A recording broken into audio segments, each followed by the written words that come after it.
नमस्कार ओडिशा मु राजा एवं आपण देखुचंती रॉयल फिट गाइड। सबु थर भली एथर भी गोटे बेस्ट टॉपिक नहीं आसी आपण मानक पई।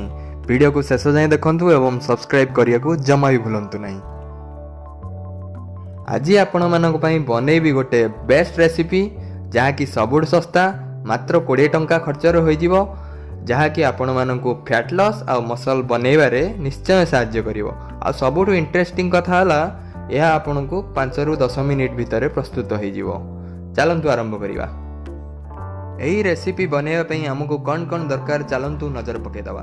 प्रथमत हमकु दरकार 50 ग्राम सोयाबीन, 50 ग्राम ओट्स, 50 ग्राम गाजर बीट एवं स्वाद अनुसार लूण।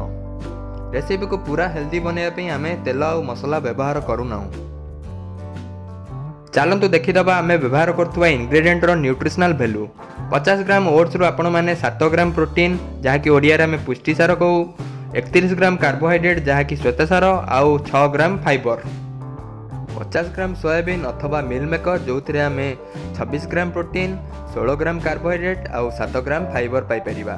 50 ग्राम गाजर और बीट रे आमे 0.6 ग्राम प्रोटीन, 5 ग्राम कार्बोहाइड्रेट आउ 2.3 ग्राम फाइबर मिली परिबो। जानि रखंतु फाइबर आपण मानकु वेट लॉस आउ डाइजेशन ने बहुत सहाय्य करिवो। प्रथमे सोयाबीन को गरम पानी रे 2 रु 3 मिनिट भेदेई दियंतु।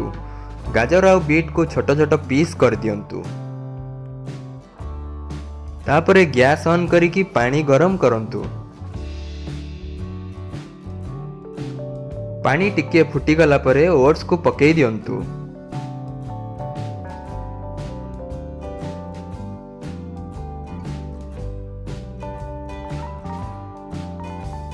स्वाद अनुसार लूण पकई दियंतु।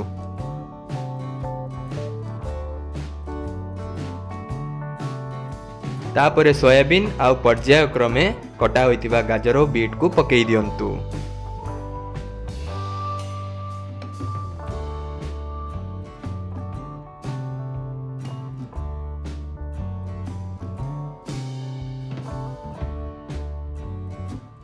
तीन रु 4 मिनिट घांटी दियंतु।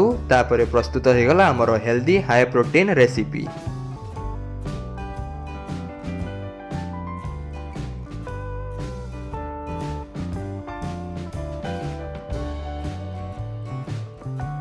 यह को हमें ब्रेकफास्ट आउ स्नैक भाबरी यूज कर परिबा। देखिले संग माने केते जल्दी प्रस्तुत हो गला एवं आपन को प्रोटीन रो आवश्यकता भी पूर्ण करि दबो। वीडियो भल लागितिले लाइक दबा को जमारू भूलिबे नहीं। आउ एही भली सुंदर स्वास्थ्यकर वीडियो देखिया पई सब्सक्राइब कर दियंतु हमर चैनल को। Music start.